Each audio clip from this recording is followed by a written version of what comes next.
जब हम कहते हैं कि आत्मा नहीं होती तो यह सवाल उठता है, फिर हम कौन हैं? क्या हम सिर्फ कोशिकाओं का एक जटिल समूह हैं जो जन्म से लेकर मृत्यु तक एक निर्धारित प्रक्रिया से गुजरता है? विज्ञान के अनुसार हमारा शरीर अरबों कोशिकाओं का बना है, जिनमें से हर एक अपनी एक भूमिका निभा रही है। मस्तिष्क जो विचार करता है, भावनाओं को महसूस करता है और निर्णय लेता है, असल में रासायनिक और विद्युत संकेतों की जटिल प्रतिक्रिया मात्र है। हम जो मैं महसूस करते हैं वह इस पूरे जैविक सिस्टम की उपज है। लेकिन अगर आत्मा जैसी कोई चीज नहीं है तो फिर मृत्यु के बाद क्या बचता है? सिर्फ एक शांत हो चुका शरीर। मस्तिष्क के कार्य रुकते हैं, हृदय धड़कना बंद कर देता है और शरीर धीरे धीरे नष्ट हो जाता है। ये सुनने में निराशाजनक लग सकता है, पर यही तो जीवन की खूबसूरती भी है। एक सीमित काल में जीने की यह यात्रा हर पल को विशेष बना देती है। जब हम मानते हैं कि मृत्यु ही अंत है, तो जीवन की हर अनुभूति और अनुभव और भी कीमती हो जाते हैं।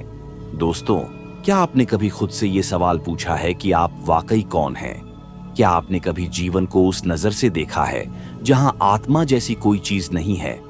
इस वीडियो सीरीज में हम आपको एक ऐसे यात्रा पर ले चलेंगे जहां हम विज्ञान और तर्क के आधार पर समझने की कोशिश करेंगे कि जीवन क्या है और मृत्यु के बाद क्या होता है। अगर आप भी इन सवालों से जूझते हैं तो इस सीरीज को अंत तक जरूर देखिए, क्योंकि यह सिर्फ विचारों की बात नहीं बल्कि खुद को पहचानने की शुरुआत है।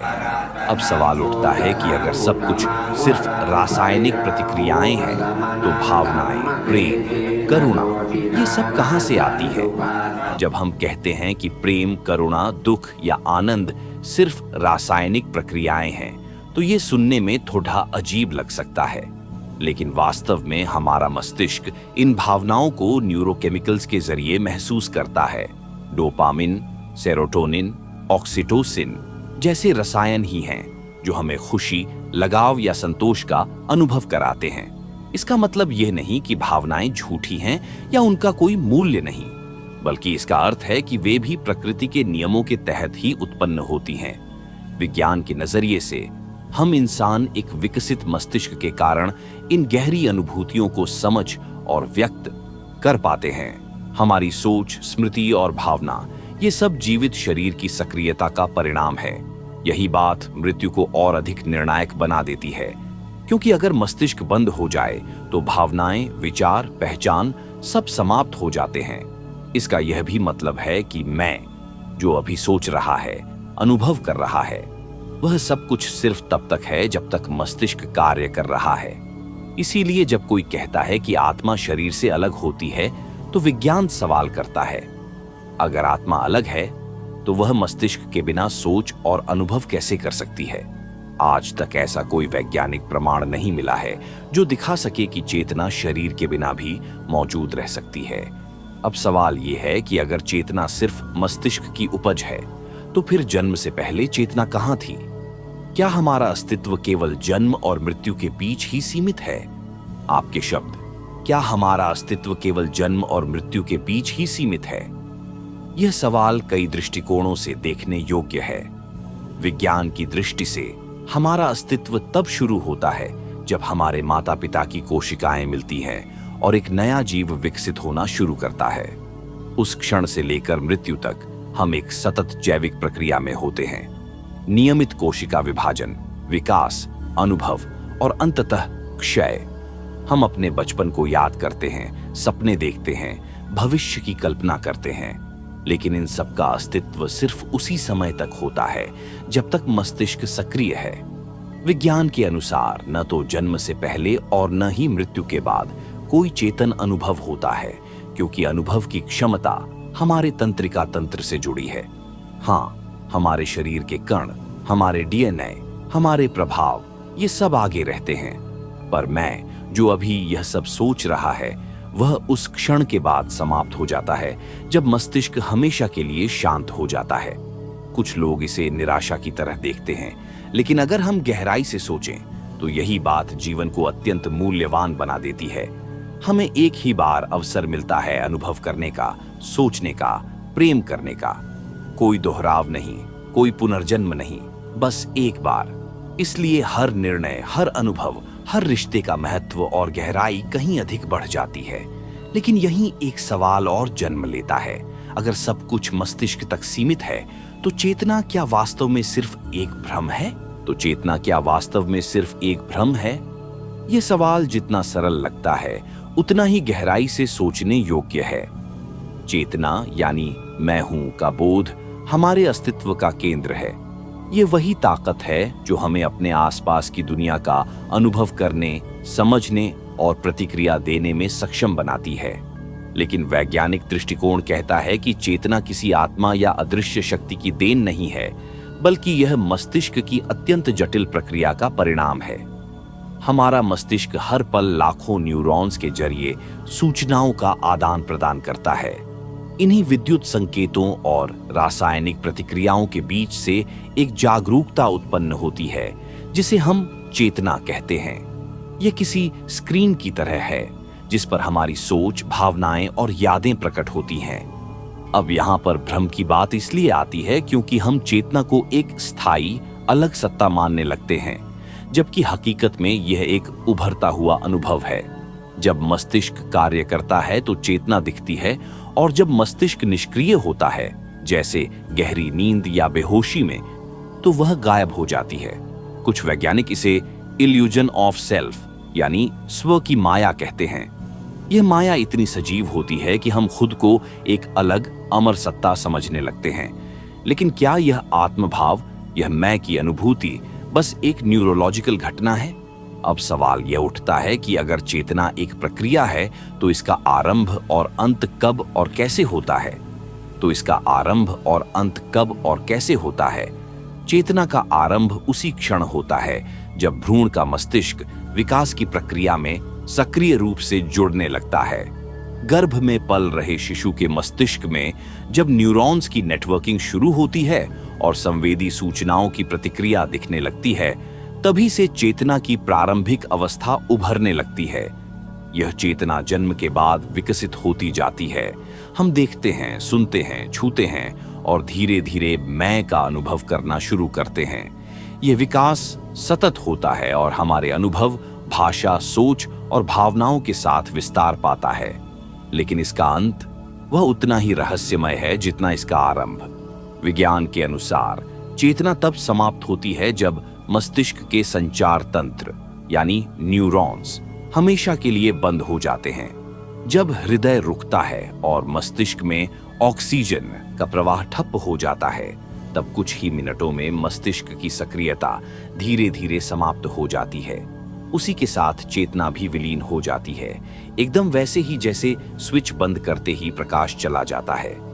कुछ क्षणिक घटनाएं जैसे नियर डेथ एक्सपीरियंस इस विषय को उलझा देती हैं, लेकिन ये अनुभव भी वैज्ञानिक दृष्टि से मस्तिष्क की अंतिम सक्रियता के दौरान पैदा हुए भ्रम या रासायनिक असंतुलन का परिणाम माने जाते हैं।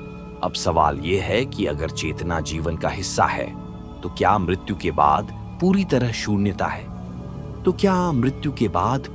शून्यता है? इस सवाल का उत्तर कई वैज्ञानिक सिद्धांतों और दार्शनिक दृष्टिकोणों के बीच में छिपा है। जब मस्तिष्क की कार्य प्रणाली रुक जाती है और शरीर निष्क्रिय हो जाता है, तो उसे शारीरिक दृष्टि से मृत्यु कहा जाता है। इस अवस्था में किसी भी प्रकार की चेतना, अनुभव या विचार का अस्तित्व नहीं रह जाता है, क्योंकि हमारे तंत्रिका तंत्र और मस्तिष्क की गतिविधियां पूरी तरह से थम जाती हैं। कुछ वैज्ञानिक इसे अंतिम शून्यता मानते हैं, यानी कि मृत्यु के बाद व्यक्ति का अस्तित्व समाप्त हो जाता है। इस स्थिति में कोई आत्मा नहीं होती, कोई अनुभव नहीं होता और न ही कोई स्मृति बचती है। शरीर में मौजूद तत्व धीरे धीरे टूटकर पर्यावरण में मिल जाते हैं और जीवन का यह चक्र उसी गति से समाप्त हो जाता है जैसा कि वह प्रारंभ हुआ था। फिर भी कई संस्कृति और दर्शन कहती हैं कि मृत्यु के बाद एक नया चरण शुरू होता है, चाहे वह पुनर्जन्म हो या आत्मा का यात्रा पर जाना। लेकिन यह दृष्टिकोण, जो वैज्ञानिक प्रमाण से परे है, एक व्यक्तिगत विश्वास है, न कि एक वैज्ञानिक तथ्य। सच तो यह है कि मृत्यु के बारे में हमारी समझ अभी भी अधूरी है। हमें यह स्वीकार करना पड़ता है कि मृत्यु एक रहस्य है और इस रहस्य के भीतर शायद कोई ऐसी गहरी सच्चाई हो जिसे हम अब तक नहीं समझ पाए हैं। अच्छा, अगर मृत्यु के बाद शून्यता है, तो फिर क्या यह जीवन के मूल्य को कम करता है? अगर हम मृत्यु के बाद शून्यता की बात करें, तो यह सवाल स्वाभाविक रूप से उठता है। क्या इसका मतलब यह है कि जीवन का कोई उद्देश्य नहीं है या फिर इसका कोई मूल्य नहीं है? लेकिन अगर हम जीवन को केवल अस्तित्व की दृष्टि से देखें, तो हम शायद जीवन की असल खूबसूरती को खो देंगे। सच तो यह है कि मृत्यु के बाद कुछ नहीं रहने का विचार हमें यह एहसास दिलाता है कि जो कुछ भी हम करते हैं वह इस क्षण में ही महत्वपूर्ण है। अगर जीवन सीमित है, तो यही वह कारण है जो हमें अपने समय का सही उपयोग करने के लिए प्रेरित करता है। हर पल की अहमियत, हर अनुभव की गहराई और हर रिश्ते की मूल्यवत्ता तब और बढ़ जाती है जब हम समझते हैं कि हमें केवल एक ही बार इस जीवन का अनुभव मिलेगा। ये सोच कि हमेशा के लिए कुछ नहीं रहेगा, जीवन को और भी मूल्यवान बना देती है। हम जिस क्षण में जीते हैं वही वास्तविक होता है। प्रेम, करुणा, ज्ञान और उपलब्धियां, ये सब हमारे समय का फल होते हैं। अगर हमें जीवन के छोटे से छोटे क्षण का भी पूरा अनुभव करना है, तो हमें यह समझना होगा कि यही समय हमारा वास्तविक खजाना है। इसलिए जीवन के उद्देश्य और मूल्य को हमें अपनी प्राथमिकताओं, अपने कार्यों और अपने रिश्तों में तलाशना चाहिए। मृत्यु का भय नहीं, बल्कि जीवन की संजीवता ही हमें वह दिशा देती है जिसमें हम अपने कर्मों के माध्यम से अपने अस्तित्व को अर्थपूर्ण बना सकते हैं। क्या जीवन केवल एक जैविक घटना है या फिर यह कुछ और है? क्या हम सिर्फ जीवित हैं या कुछ और अनुभव कर रहे हैं? यह सवाल जीवन के गहरे अर्थ को समझने की ओर इशारा करता है। अगर हम इसे केवल जीव विज्ञान के दृष्टिकोण से देखें, तो जीवन सिर्फ एक जैविक प्रक्रिया होती है जिसमें कोशिकाएं, अंग और तंत्रिका तंत्र एक निश्चित क्रम में कार्य करते हैं। लेकिन जब हम इसे आध्यात्मिक या दार्शनिक दृष्टिकोण से देखते हैं, तो जीवन कहीं अधिक जटिल और रहस्यमय बन जाता है। क्या हम केवल जीवित रहने के लिए जीते हैं या फिर हम किसी गहरी उद्देश्य की खोज कर रहे हैं? हर इंसान के अंदर एक आंतरिक सवाल उठता है, क्या मेरी जिंदगी का कोई उद्देश्य है? और यही सवाल हमें जीवन के अर्थ की ओर अग्रसर करता है। कुछ लोग इसे धार्मिक या आध्यात्मिक अनुभवों से जोड़ते हैं, तो कुछ इसे मानसिक और भावनात्मक संतुष्टि के रूप में देख सकते हैं। अगर जीवन को हम एक यात्रा के रूप में देखें, तो यह न सिर्फ भौतिक प्रगति बल्कि मानसिक और भावनात्मक विकास की प्रक्रिया भी है। हर दिन हमें न केवल अपने शरीर को पोषित करना होता है, बल्कि हमें अपनी चेतना को भी विस्तार देना होता है। जब हम अपने आसपास की दुनिया से जुड़ते हैं, जब हम दूसरों से प्रेम करते हैं या जब हम अपने विचारों और भावनाओं को समझते हैं, तो यह जीवन का वास्तविक अनुभव होता है। इसलिए अगर हम खुद से सवाल करें, क्या हम सिर्फ जीवित हैं, तो हमें उत्तर मिलेगा कि हम केवल शारीरिक रूप से जीवित नहीं हैं, बल्कि हम निरंतर एक गहरे अनुभव से गुजर रहे हैं, जिसमें हर दिन नया ज्ञान, नया संबंध और नया उद्देश्य तलाशने का अवसर मिलता है। क्या यह सिर्फ हमारा दिमाग है जो हमें जीवन के बारे में सोचने पर मजबूर करता है, या फिर कुछ और है जो हमारे अस्तित्व को मार्गदर्शन देता है? इस सवाल का उत्तर तलाशते समय हमें दो प्रमुख विचारधाराएं मिलती हैं। एक ओर जहां विज्ञान और तर्क ने जीवन के अस्तित्व को केवल भौतिक और जैविक प्रक्रिया के रूप में देखा है, वहीं दूसरी ओर कई संस्कृतियां और दार्शनिक परंपराएं मानती हैं कि हमारे अस्तित्व के पीछे कोई अदृश्य शक्ति या उद्देश्य है जो हमारे मार्ग को नियंत्रित करता है। आज के वैज्ञानिक दृष्टिकोण में हमारा जीवन एक क्रमिक विकास की उपज है, जो अनगिनत वर्षों के प्राकृतिक चयन और जैविक परिघटनाओं के परिणाम स्वरूप उत्पन्न हुआ है। इस दृष्टिकोण से हमारा जीवन बस एक संयोग है। हमारी चेतना, हमारे विचार और हमारी भावनाएं सब कुछ मस्तिष्क की जटिल गतिविधियों का परिणाम है। लेकिन फिर भी यह सवाल उठता है कि क्या केवल बायोलॉजिकल प्रक्रिया से जीवन का उद्देश्य और मार्ग तय होता है? कई लोग इसे महसूस करते हैं कि जीवन का कुछ उद्देश्य या गहरी शक्ति है जो हमारी सोच और अनुभवों को मार्गदर्शन देती है। यह शक्ति किसी भगवान, ब्रह्म या एक सार्वभौमिक चेतना के रूप में मानी जा सकती है। इस दृष्टिकोण से जीवन का अनुभव केवल भौतिक नहीं बल्कि एक आध्यात्मिक यात्रा भी है। इस तरह जीवन के उद्देश्य के बारे में सोचते हुए हम पाते हैं कि यह किसी एक उत्तर से नहीं बल्कि विभिन्न दृष्टिकोणों और अनुभवों से बनता है। क्या यह हमारी सोच है जो हमारे अस्तित्व को रूप देती है, या फिर कुछ और है जो हमारे जीवन को दिशा और अर्थ प्रदान करता है? अगर यह कुछ और है तो वह शक्ति क्या हो सकती है? क्या हम खुद इसे पहचान पा रहे हैं? क्या हम खुद इसे पहचान पा रहे हैं? अगर हम इस सवाल को गहरे से देखें तो हमें यह समझना होगा कि हर व्यक्ति की यात्रा अलग होती है। कुछ लोग इसे अपने अंदर की आवाज, कुछ लोग इसे ब्रह्मा के अस्तित्व और कुछ इसे प्रकृति के अदृश्य नियमों के रूप में पहचानते हैं। यह अनुभव कोई एक निश्चित रूप नहीं लेता बल्कि हर व्यक्ति के जीवन के अनुभवों, विश्वासों और समझ पर निर्भर करता है। हम में से बहुतों को यह लगता है कि हमारे जीवन का उद्देश्य बाहरी दुनिया के साथ हमारे संबंधों में छिपा है। हम अपने परिवार, दोस्तों और समाज में अपने स्थान को समझने की कोशिश करते हैं और यह सोचते हैं कि यही हमारा उद्देश्य है। लेकिन क्या बाहरी दुनिया ही वह चीज है जो हमें मार्गदर्शन देती है, या फिर कुछ और है जो हमारे भीतर गहरी भावना और सत्य की ओर इशारा करता है? कई लोग ध्यान, साधना और आत्मचिंतन के माध्यम से इस अदृश्य शक्ति का अनुभव करने का प्रयास करते हैं। वे मानते हैं कि जब हम अपनी चेतना को शांत करते हैं तो हम उस सर्वोच्च शक्ति से जुड़ने की स्थिति में आते हैं जो हमारे अस्तित्व का असली कारण है। क्या यह अनुभव केवल एक मानसिक स्थिति है, या फिर वास्तव में कुछ और है जो हमारी चेतना को शुद्ध करता है और हमें जीवन का सही मार्ग दिखाता है?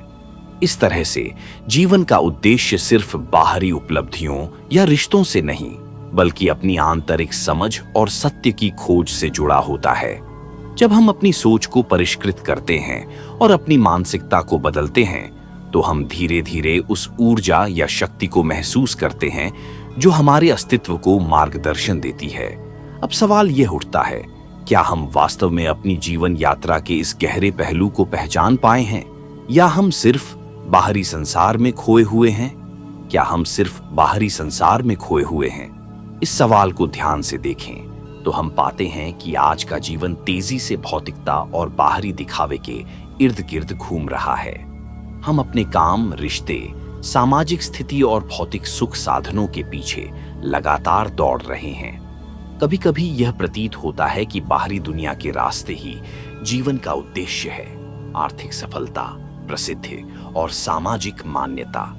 लेकिन क्या यह वही असली उद्देश्य है जिसे हम तलाश रहे हैं? हम में से कुछ लोग महसूस करते हैं कि इस दौड़ में हम अपना वास्तविक उद्देश्य खोते जा रहे हैं। यह बाहरी दुनिया, इस व्यस्तता और इन चीजों के पीछे भागते हुए हम अपनी आंतरिक दुनिया से दूर होते जा रहे हैं। हमारा ध्यान लगातार उन चीजों पर केंद्रित होता है जो हमारे बाहर हैं। लेकिन क्या हमने कभी यह सोचा है कि हमारा असली मार्गदर्शन और उद्देश्य भीतर से आ सकता है? कई लोग आत्मचिंतन और ध्यान के माध्यम से इस आंतरिक दुनिया से जुड़ने की कोशिश करते हैं। वे मानते हैं कि जब हम बाहरी दुनिया से थोड़ा पीछे हटते हैं तो हम अपनी असली पहचान और जीवन के उद्देश्य को समझने लगते हैं। यही वह क्षण होता है जब हम महसूस करते हैं कि असली सुख, शांति और संतुष्टि बाहरी चीजों में नहीं बल्कि हमारे अंदर छिपी हुई है।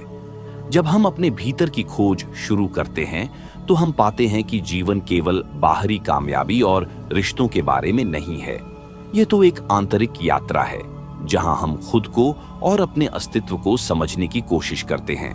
उस समय हमें यह एहसास होता है कि बाहर की दौड़, बाहर की चीजें केवल हमारे मानसिक द्वार को भटकाने का काम करती हैं। असली संतुष्टि और उद्देश्य तभी मिलते हैं जब हम अपने अंदर की आवाज को सुनने और समझने लगते हैं। क्या हम अपनी आंतरिक दुनिया को पूरी तरह से समझने और पहचानने में सक्षम हैं? क्या हम अपनी आंतरिक दुनिया को पूरी तरह से समझने और पहचानने में सक्षम हैं? ये सवाल हमें आत्मनिर्भरता और आत्म साक्षात्कार की ओर ले जाता है। हमारे भीतर एक अनगिनत अनुभवों का भंडार है। हमारी यादें, हमारी भावनाएं, हमारी इच्छाएं, हमारी प्रवृत्तियां, ये सभी हमारे व्यक्तित्व का हिस्सा हैं। लेकिन क्या हम इन सभी का सही रूप में अवलोकन करते हैं, या फिर हम इन्हें बस अपने दैनिक जीवन की दिनचर्या के हिस्से के रूप में छोड़ देते हैं? आधुनिक समाज में हम अक्सर अपने मानसिक और भावनात्मक अनुभवों को अनदेखा करते हैं। हम अपने विचारों और आंतरिक आवाजों को दबाने की कोशिश करते हैं ताकि बाहरी दबाव और जिम्मेदारियों से जूझ सकें, लेकिन यह अनदेखी अक्सर हमें अपने असली आत्म से दूर कर देती है। जब तक हम अपनी आंतरिक दुनिया को पूरी तरह से नहीं समझते, हम उस सच्चाई से परिचित नहीं हो सकते जो हमें जीवन का असली उद्देश्य बताती है। आत्मचिंतन और ध्यान के माध्यम से हम अपनी आंतरिक दुनिया में झांक सकते हैं। यह एक तरह का सफर है जहां हम न केवल अपने विचारों और भावनाओं को समझते हैं, बल्कि अपने भीतर छिपे डर, आक्रोश और असुरक्षाओं को भी पहचानते हैं। जब हम इन चीजों को समझते हैं तो हम खुद को एक गहरी स्तर पर जान पाते हैं। ये समझने से हमें जीवन के बारे में नए दृष्टिकोण मिलते हैं और हम अपने उद्देश्यों के बारे में और स्पष्ट हो जाते हैं। अपने भीतर की दुनिया को समझना केवल मानसिक शांति पाने की प्रक्रिया नहीं है, बल्कि यह एक गहरी आत्मनिर्वासन की दिशा है, जहां हम अपने अस्तित्व के हर पहलू को स्वीकारते हैं और उसे प्यार करते हैं। यही असली आत्म साक्षात्कार है जो हमें जीवन के वास्तविक उद्देश्य की पहचान कराता है। क्या हम वास्तव में उस गहरे सत्य से जुड़ने के लिए तैयार हैं जो हमारे भीतर पहले से ही मौजूद है? क्या हम वास्तव में उस गहरे सत्य से जुड़ने के लिए तैयार हैं जो हमारे भीतर पहले से ही मौजूद है? यह सवाल हमारी आत्म खोज की यात्रा को एक निर्णायक मोड़ पर ला खड़ा करता है। अक्सर हम यह मानते हैं कि सत्य बाहर कहीं है, हमें उसे खोजने के लिए यात्रा करनी होगी या किसी बाहरी साधन से उसे प्राप्त करना होगा। लेकिन अगर हम ध्यान से सोचें तो क्या यह सत्य पहले से हमारे भीतर नहीं है? क्या वह ज्ञान जो हम तलाश रहे हैं हमारी अपनी आंतरिक दुनिया में कहीं न कहीं छिपा नहीं है? हमारे जीवन में जो अनुभव आते हैं वे केवल बाहरी घटनाएं नहीं होती। हर अनुभव, हर विचार, हर एहसास एक दर्पण की तरह होता है जो हमारे भीतर के गहरे सच को प्रकट करता है। हम अक्सर अपनी मानसिक और भावनात्मक अवस्थाओं को अनदेखा कर देते हैं, लेकिन जब हम अपनी पूरी सचेतनता से इनसे जुड़ते हैं तो हमें यह एहसास होता है कि हम जो कुछ भी तलाश रहे हैं वह हमारे भीतर पहले से मौजूद है। हम केवल उसे पहचानने की कोशिश कर रहे हैं। आध्यात्मिकता और मानसिक शांति की खोज का उद्देश्य इस भीतर से जुड़ना है। यह एक यात्रा नहीं है जो बाहरी दुनिया में कहीं जाकर पूरी होती है, बल्कि यह एक आंतरिक यात्रा है। हम अपनी आत्मा, अपने हृदय और अपने विचारों को गहराई से समझते हैं और धीरे धीरे हम उस सत्य से साक्षात्कार करते हैं जो हमारे अस्तित्व का मूल है। यही वह सत्य है जो हमारे जीवन को उद्देश्य और दिशा देता है। क्या हम तैयार हैं उस सत्य को पहचानने के लिए? क्या हम सचमुच इस आंतरिक शक्ति को पहचानने और उसे अपने जीवन में लागू करने के लिए तैयार हैं? यह सवाल हमें अपनी वास्तविकता से रूबरू कराता है। हम सबके भीतर अनकही ताकतें हैं जो हमारी दिशा, कार्य और जीवन के अनुभवों को प्रभावित करती हैं। मगर क्या हम उन शक्तियों का सही उपयोग करने के लिए खुद को तैयार कर पा रहे हैं? आध्यात्मिक साधना और मानसिक शांति की प्रक्रिया हमें यह सिखाती है कि हमारी आंतरिक शक्ति तभी फलित होती है जब हम इसे सही दिशा में उपयोग करते हैं। हम जब अपने विचारों, भावनाओं और कार्यों पर पूरी तरह से नियंत्रण पाते हैं, तब हमें यह समझ आता है कि हम अपने जीवन के निर्माता हैं। यह शक्ति हमें न केवल बाहरी दुनिया से सामंजस्य बनाने की क्षमता देती है, बल्कि यह हमें भीतर से भी शांति और संतुलन प्राप्त करने का मार्ग भी दिखाती है। हम में से अधिकांश लोग बाहरी परिस्थितियों को जिम्मेदार मानते हैं। हम यह सोचते हैं कि हमारी खुशियां और शांति दूसरों या परिस्थितियों पर निर्भर हैं। लेकिन जैसे जैसे हम अपनी आंतरिक यात्रा की ओर बढ़ते हैं, हम समझते हैं कि असल में यह हम हैं जो अपनी खुशी और शांति को अपने भीतर से उत्पन्न कर सकते हैं। यह आंतरिक शक्ति हमें किसी भी बाहरी चुनौती का सामना करने की ताकत देती है, क्योंकि अब हम जानते हैं कि हमारे पास कोई भी मुश्किल पार करने का सामर्थ्य है। जब हम अपने भीतर की ताकत को पहचानने और उसे पूरी तरह से समझने लगते हैं, तब हम उस शक्ति का सही उपयोग कर सकते हैं जो हमारे जीवन को न केवल सफल बनाती है बल्कि इसे अधिक संतुलित और उद्देश्यपूर्ण भी बनाती है। क्या हम अब अपनी आंतरिक शक्ति का उपयोग करना शुरू करने के लिए तैयार हैं, या हम फिर से बाहरी दुनिया के प्रभाव में खो जाने के लिए तैयार हैं? क्या हम फिर से बाहरी दुनिया के प्रभाव में खो जाने के लिए तैयार हैं? इस सवाल का उत्तर हमारे दैनिक जीवन की प्राथमिकताओं में छिपा होता है। हर दिन हम अपने विचारों और कार्यों के साथ एक नया रास्ता चुनते हैं।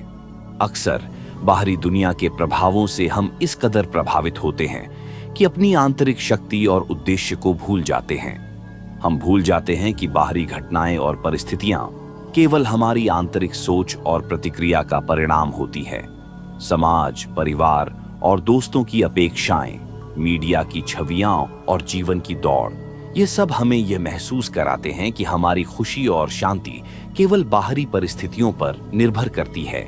लेकिन अगर हम खुद से सचमुच सवाल करें, तो क्या हम पाते हैं कि हमारी असली खुशी और संतुष्टि हमेशा बाहर से नहीं बल्कि हमारे भीतर से आती है? जब हम अपने भीतर के आत्मबल को समझते हैं, तो हमें यह एहसास होता है कि हम किसी भी स्थिति को बदलने और अपने जीवन को अपने हिसाब से आकार देने की पूरी क्षमता रखते हैं। यह यात्रा तभी संभव है जब हम बाहरी प्रभावों को परखें और उनसे जुड़ी अपनी मानसिकता को बदलें। जब हम खुद को यह सिखाते हैं कि हमारी असली शक्ति हमारी आंतरिक दुनिया में छिपी है, तो हम बाहरी परिस्थितियों से ज्यादा प्रभावित नहीं होते। हमारे अंदर की शक्ति हमें जीवन के हर संघर्ष से बाहर निकलने और अपने उद्देश्य की ओर बढ़ने के लिए प्रेरित करती है। यह सच्ची स्वतंत्रता है जब हम बाहरी दुनिया के प्रभाव से ऊपर उठकर अपने भीतर की शक्ति से जुड़ते हैं और उसे पूरी तरह से अपनाते हैं। क्या हम इस स्वतंत्रता को हासिल करने के लिए तैयार हैं, या फिर हम फिर से बाहरी प्रभावों के जाल में फंसने को तैयार हैं? क्या हम फिर से बाहरी प्रभावों के जाल में फंसने को तैयार हैं? इस सवाल के माध्यम से हम एक गहरे आत्मविश्लेषण की ओर बढ़ते हैं। जब हम अपनी आंतरिक शक्ति से जुड़ते हैं और बाहरी दुनिया के प्रभावों को समझने की कोशिश करते हैं, तो हमें यह एहसास होता है कि हम हमेशा अपने जीवन की दिशा को नियंत्रित करने के लिए सक्षम होते हैं। लेकिन अक्सर हम बाहरी प्रभावों के चलते अपनी शक्ति को खो देते हैं। हम सामाजिक दबाव, परिवार की उम्मीदों और बाहरी प्रतिस्पर्धा के कारण अपने मार्ग को भटकने देते हैं। ये संघर्ष और दबाव हमें इस भ्रम में डाल सकते हैं कि हमारे निर्णय और हमारे जीवन की दिशा बाहरी दुनिया से नियंत्रित हो रही है। हम यह मानने लगते हैं कि हमारे पास अपनी पसंद बनाने की स्वतंत्रता नहीं है, परंतु जब हम गहरी आत्म जागरूकता के साथ देखें, तो हम समझते हैं कि वास्तविक स्वतंत्रता तब मिलती है जब हम इन बाहरी प्रभावों से ऊपर उठकर अपनी आत्मा की आवाज सुनते हैं। आध्यात्मिक साधना, ध्यान और आत्मचिंतन के माध्यम से हम अपने भीतर की शक्ति और उद्देश्य को पुनः पहचान सकते हैं। जब हम अपनी आंतरिक शक्ति को पूरी तरह से महसूस करते हैं, तो हम जान पाते हैं कि हमें किसी बाहरी परिस्थिति या व्यक्ति की अनुमति की आवश्यकता नहीं है। हम अपनी राह को खुद चुन सकते हैं और अपने जीवन को अपने तरीके से जी सकते हैं। ये सोच और मानसिकता का परिवर्तन ही हमारे जीवन को एक नई दिशा और उद्देश्य देता है। जब हम अपने अंदर की शक्ति और स्वतंत्रता को महसूस करते हैं, तो बाहरी दुनिया की घटनाएं हमारे भीतर की शांति को प्रभावित नहीं कर सकती। यही वह स्वतंत्रता है जो हमें अपनी असली क्षमता और जीवन के उद्देश्य तक पहुंचाती है। क्या हम इस स्वतंत्रता को प्राप्त करने के लिए तैयार हैं, या फिर हम फिर से बाहरी प्रभावों के नियंत्रण में खुद को छोड़ देंगे?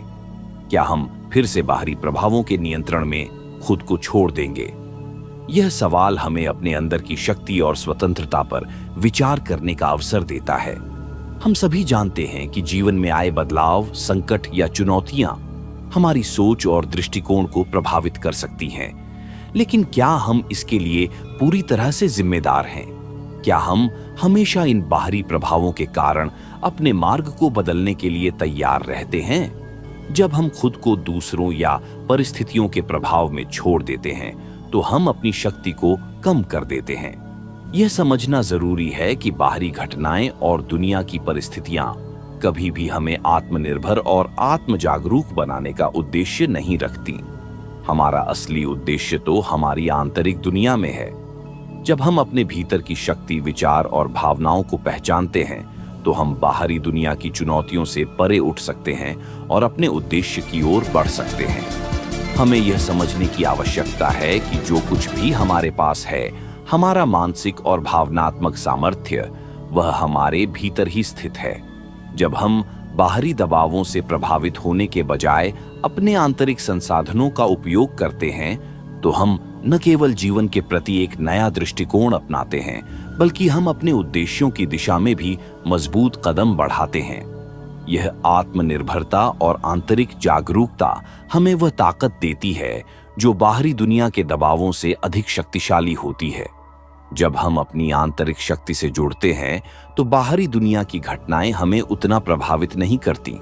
हम अब बाहरी परिस्थितियों का सामना साहस और शांति से कर सकते हैं, क्योंकि हम जानते हैं कि हमारे भीतर वह क्षमता है जो हमें सही मार्ग दिखाती है। क्या हम अब अपने भीतर के इस ताकतवर स्रोत को पहचानने और उसका उपयोग करने के लिए तैयार हैं, या हम फिर से बाहरी प्रभावों के नियंत्रण में आकर अपनी शक्ति को खो देंगे? क्या हम फिर से बाहरी प्रभावों के नियंत्रण में आकर अपनी शक्ति को खो देंगे? यह सवाल हमें आत्मनिरीक्षण की ओर ले जाता है और हमें यह सोचने पर मजबूर करता है कि क्या हम अपनी असली शक्ति का पूरा उपयोग कर पा रहे हैं। जब हम अपने भीतर की शक्ति को पहचानते हैं तो हमें यह एहसास होता है कि हम अपनी पूरी क्षमता के साथ अपने जीवन के हर पहलू पर प्रभाव डाल सकते हैं। लेकिन इसके लिए हमें यह समझना जरूरी है कि बाहरी दुनिया की घटनाएं केवल तब तक हमारी शक्ति को चुनौती देती है जब तक हम उन्हें अपनी आंतरिक शक्ति से जोड़कर नहीं देखते। समय समय पर हमें लगता है कि हमारी शांति और सफलता का मार्ग बाहरी परिस्थितियों से प्रभावित है, जैसे काम का दबाव, रिश्तों की उलझन या आर्थिक संघर्ष। यह सोच हमें यह भ्रम पैदा करती है कि हम अपने जीवन को नियंत्रित नहीं कर सकते। लेकिन जब हम गहरी आत्म जागरूकता से काम करते हैं तो हम पाते हैं कि हमारे विचार और भावनाएं हमारे जीवन की दिशा को निर्धारित करती हैं, न कि बाहरी दुनिया। आध्यात्मिकता हमें यह सिखाती है कि असली स्वतंत्रता तब मिलती है जब हम अपनी सोच और मानसिकता पर पूरी तरह से नियंत्रण पाते हैं। जब हम बाहरी घटनाओं को अपने भीतर के बदलाव के रूप में देखते हैं तो हम उनका सामना अधिक शांति और समझ से कर पाते हैं। यही वह आंतरिक शक्ति है जो हमें अपने जीवन को सकारात्मक दिशा में मोड़ने की क्षमता देती है। जब हम अपनी आंतरिक शक्ति को पूरी तरह से पहचान लेते हैं और उसे अपने जीवन में लागू करते हैं तो हम किसी भी बाहरी दबाव का सामना आसानी से कर सकते हैं। हमारे मन की शक्ति हमें कभी भी किसी भी परिस्थिति से निराश होने के बजाय सही रास्ता दिखाती है। क्या हम अब इस आंतरिक शक्ति को पूरी तरह से समझने और जीवन में इसका सही उपयोग करने के लिए तैयार हैं, या फिर हम बाहरी प्रभावों के सामने अपनी शक्ति को हारने देंगे? क्या हम बाहरी प्रभावों के सामने अपनी शक्ति को हारने देंगे? यह सवाल हमारे जीवन के अंतिम और सबसे महत्वपूर्ण पहलू की ओर इशारा करता है। क्या हम पूरी तरह से अपनी आंतरिक शक्ति को पहचानने के बाद उसे अपनाने के लिए तैयार हैं? जीवन में हम जो भी परिस्थितियां अनुभव करते हैं वे हमारी मानसिकता और सोच पर निर्भर करती हैं। अगर हम लगातार बाहरी दबावों और स्थिति को अपने जीवन का निर्धारण करने देने में विश्वास करते हैं तो हम अपनी असली शक्ति को न केवल नकारते हैं बल्कि उसे खो भी देते हैं। हमेशा याद रखना चाहिए कि हमारे भीतर वही शक्ति है जो हमें किसी भी चुनौती से जूझने और अपने जीवन के हर पहलू को संतुलित रखने की क्षमता देती है। अगर हम आत्मविश्वास और आंतरिक शांति से जुड़े रहते हैं तो बाहरी दुनिया की कोई भी परिस्थिति हमें प्रभावित नहीं कर सकती। हम अपने रास्ते को स्वयं तय कर सकते हैं और हमारे निर्णयों का मार्गदर्शन हमारी आत्मा की आवाज करेगा, न कि बाहरी घटनाओं का असर। यह आंतरिक शक्ति हमें अपने असली उद्देश्य के प्रति जागरूक बनाती है। जब हम इसे समझते हैं और इसे अपने जीवन में लागू करते हैं तो हम न केवल खुद के लिए बल्कि पूरे समाज के लिए एक प्रेरणा बन सकते हैं। यही वह शक्ति है जो हमें असली स्वतंत्रता देती है। वह स्वतंत्रता जो बाहरी परिस्थितियों से मुक्त होकर अपने भीतर के सत्य और शक्ति से जुड़ी होती है। क्या हम अब पूरी तरह से अपनी आंतरिक शक्ति को स्वीकारने और उसे अपने जीवन के प्रत्येक पहलू में लागू करने के लिए तैयार हैं? क्या हम सचमुच तैयार हैं जीवन को अपनी इच्छाओं और उद्देश्य के अनुसार जीने के लिए? यह सवाल हमें जीवन की गहरी सच्चाई से जुड़ने का अवसर देता है। जब हम अपनी शक्ति को पहचानते हैं और उसका सही दिशा में उपयोग करते हैं, तो हम न केवल खुद को बदलते हैं, बल्कि अपने पूरे जीवन को नए रूप में देख सकते हैं। क्या हम सचमुच तैयार हैं जीवन को अपनी इच्छाओं और उद्देश्य के